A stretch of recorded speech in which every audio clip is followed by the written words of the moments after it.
I used to suffer from sleep paralysis as a kid. Every night since I was 5 or 6 years old, I remember the intense fear of waking up and seeing monsters haunt my room. I could never move or make a noise, just lay there. I would be so scared.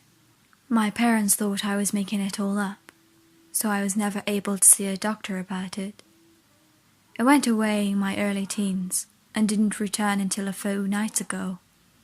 My boyfriend was away on business, so I was home alone. I woke up around 3 in the morning to see a figure standing in the corner of my room. I lay paralyzed with fear. As I looked over, it appeared to be a man, average height and weight. He was wearing some sort of trench coat and hat, but the shadows fell over his face, so I could not make out much detail. I knew the instant I woke up that he was watching me. I felt his eyes on me, even though I was unable to see them. I closed my eyes, trying to will the figure to leave. When I opened them a few moments later, the figure was gone. I breathed a heavy sigh of relief and worked towards calming my racing heart. It had been long since I had had an episode, and I forgot how truly terrifying they were. I put the nightmare out of my head and went back to sleep. The next night, the same thing happened again. However, this incident lasted longer. We stared at each other for hours, willing the other to move, both seemingly frozen in place. Finally, I passed out from exhaustion, and when I awoke the next morning, I found the room empty again. These nightmares were beginning to take a toll on me, physically and mentally. I decided to call my boyfriend, who told me not to worry about it. They were just dreams. He suggested taking some kind of sleep aid to help me sleep. I decided to take his advice and headed to Walmart to find some kind of sleep aid, unsure of what I was looking for yet. As I headed to the pharmacy section, a display in the middle of the aisle caught my attention. It was a cheap security camera that you connected to your smartphone. It had night vision capability and battery life of almost 15 hours. For $28, I thought it was too good of an opportunity to pass up.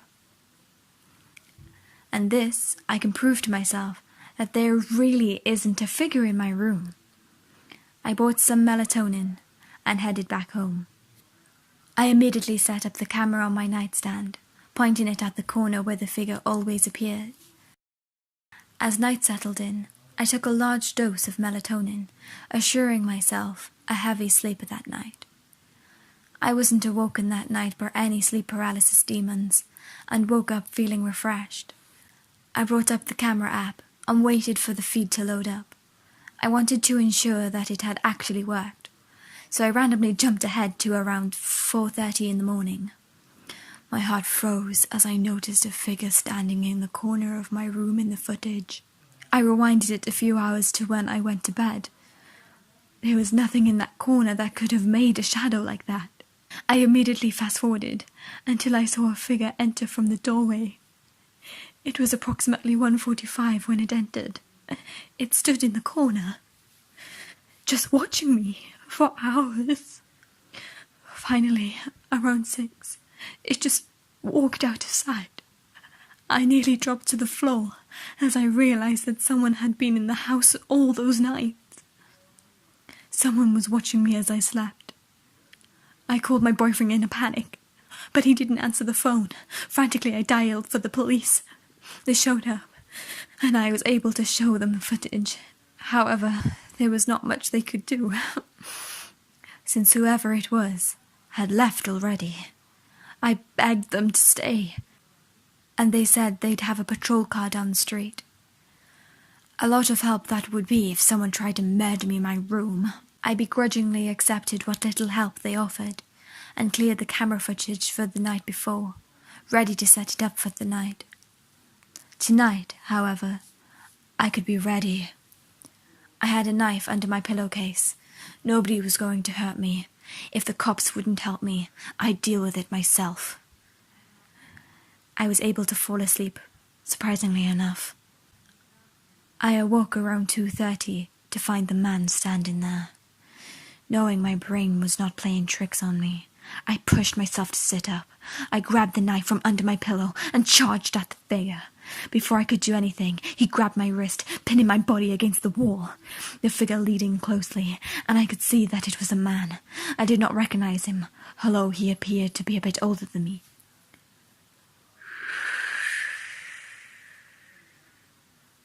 I fought against him, but he was far stronger than me. I looked him in the eyes, fear flowing through me. "What do you want?" "Listen," he whispered to me, letting go of my arms. I allowed my arms to drop to my side, not taking my eyes off of him. However, I listened to his instructions and listened carefully to the noises around me. Suddenly, I became aware of creaking on my stairs. Someone was walking up my steps. "You're not safe," the man said softly.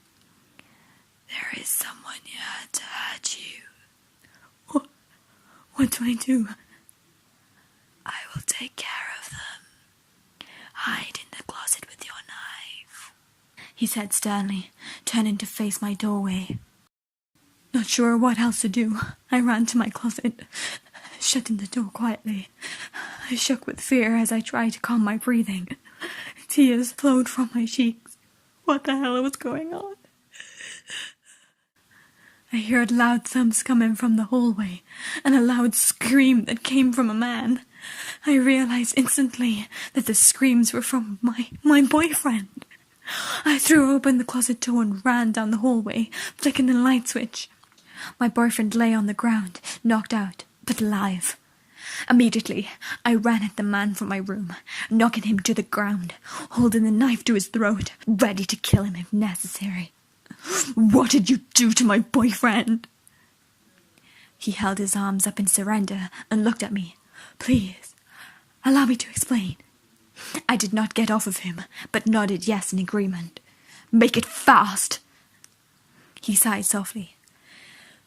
"Your boyfriend, he paid me to kill you."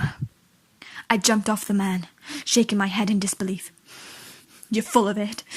You're full of it." He stood up and reached into his pocket, pulling out his phone.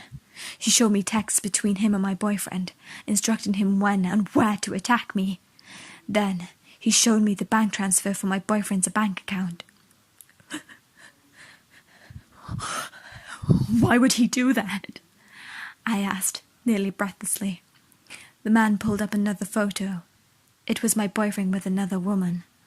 A small boy stood in front of them, with a baby on the woman's hip. I stared at the picture for a few minutes before I clicked. "He already has a family?" "Yes. His wife found out about you. Said it needed to be taken care of." My hand instinctively flew to my stomach. I felt a small kick of reassurance as I glanced back at my boyfriend's unconscious body. This was the first time I'd felt the baby move. I couldn't bring myself to kill a pregnant woman," he said softly. I immediately dialed the police and told them what had happened. I stated that my boyfriend had tried to strangle me in the middle of the night, so I hit him over the head, knocking him out. As the police took my boyfriend away, the man from my room smiled at me slightly. "What?"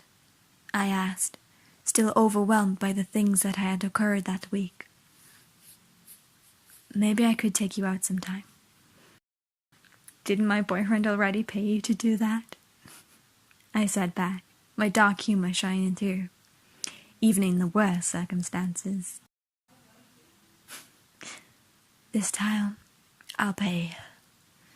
He winked at me and laughed. I did finally take him up on his offer a few weeks later. We have been married for 3 years now, and share 2 beautiful children. Even though Cecilia isn't his, he loves her all the same, My ex-boyfriend is still rotting in jail, and I hope he dies in there. My husband is still in the hitman business, although now he has a partner.